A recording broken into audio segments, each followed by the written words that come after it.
मैं जब ये बात करता हूँ कि अपनी बेटी को आप जो इस तरह की काम करने वाली, महारत वाली जो कमर्शियल तालीम है मत दो, इसको अल्लाह ताला ने कमर्शलाइज नहीं किया, इसको कमाने के लिए नहीं पैदा किया, इसको पैदा किया है कि ये घर चलाए।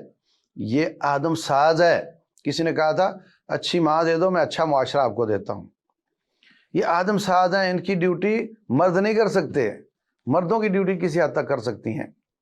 तो आप इनको जो ज़रूरी बेसिक तालीम दो, अल्लाह का दीन समझाओ और इनको खानादारी सिखाओ, इनको अपने घर भेजो।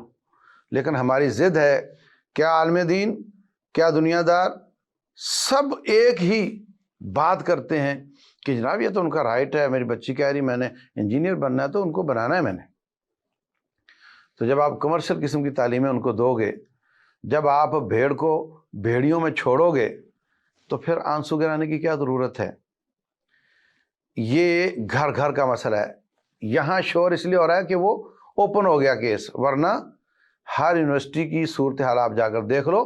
किसी पेड़ के 4 आम पक जाएं तो बाकी आमों का अंदाज़ा हो जाता है जो अभी पके नहीं होते।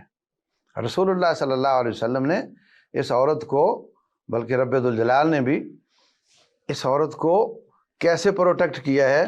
फरमाया युदनीन अलैहिन मिन जलाबिबिहिन, अपने खूबसूरत कपड़ों के ऊपर बड़ी चादर या बुरका लेकर निकला करो। और फरमाया तीबुन निसाई मा ज़ाहरा लौनुहु व खफ़िया रिहुहु, औरत ऐसी खुशबू लगा सकती है जो दूसरों तक ना पहुंचती हो, हल्की हो मगर रंग उसका ज़्यादा हो, क्योंकि रंग तो उसने कपड़े के साथ छुपा लेना है। रसूलुल्लाह सल्लल्लाहु अलैहि वसल्लम को अल्लाह ताला फरमाते हैं कुल अज़वाजिका व बनातिका व निसाइल मोमिनीन युदनीन अलैहिन मिन जलाबिबिहिन। सहाबा इकराम कहने लगे, बल्कि सहाबियात, कि आपने फरमाया ईद पढ़ने आओ, हमारे पास तो चादर नहीं है तो हम कैसे आ जाएं। आपने फरमाया एक चादर में 2 आ जाओ, ये नहीं कहा आप बगैर पर्दे के आ जाओ। फिर एक और सवाल पैदा हुआ, कचरा है रास्ते में, अगर चादर उस वक्त धोती टाइप ही होती थी लोगों के लिबास, ऊपर करें तो चलते हुए पाँव और पिंडली ज़ाहिर हो सकती है, नीचे करें तो नीचे कचरा है वो लग जाएगा, कपड़ा पलीद हो जाएगा, तो क्या करें। रसूलुल्लाह सल्लल्लाहु अलैहि वसल्लम ने फरमाया एक हाथ तक ज़मीन पर घिसा कर चलो, गंदा हो गया अगली मिट्टी में पाक हो जाएगा, युतहिरुहु मा बादहु, अगली पाक मिट्टी पे घिसेगा, मैं मोहम्मद उसको पाक करार देता हूँ सल्लल्लाहु अलैहि वसल्लम, मगर मैं उसको ऊंचा करने की इजाज़त नहीं देता। और आज आप अपने घर में और अपने इदारों में, यूनिवर्सिटियों में तो हालत ही ख़राब है। कुफर की तालीम दी जा रही, इल्हाद सिखाया जा रहा है, शराब और आपके नशे की बातें वहाँ आम चलती हैं, और पर्दा तो बहुत दूर की बात है। और उसके बाद फिर रसूलुल्लाह सल्लल्लाहु अलैहि वसल्लम ने इसको पाक करार दे दिया, मगर ऊपर करने की इजाज़त नहीं दी।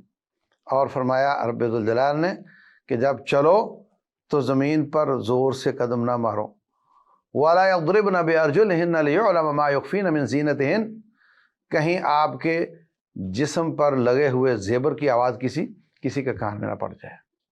अल्लाह अकबर। और रसूलुल्लाह सल्लल्लाहु अलैहि वसल्लम को उनकी बीवियों के बारे में फरमाया या निसा अन्नबी, ए नबी की बीवियों, लस्तुन्ना का अहद मिन अन्निसा इन इत्तक़ैतुन फला तख़ज़अन बिलक़ौल, जब किसी अपने बेटे से बात करो, सारी उम्मत के मर्द उनके बेटे हैं, उनसे भी बात करो तो लोचदार अंदाज से बात ना करो, मटक मटक कर, हंस हंस कर और लंबा लंबा करके बात ना करो, संजीदगी से बात करो।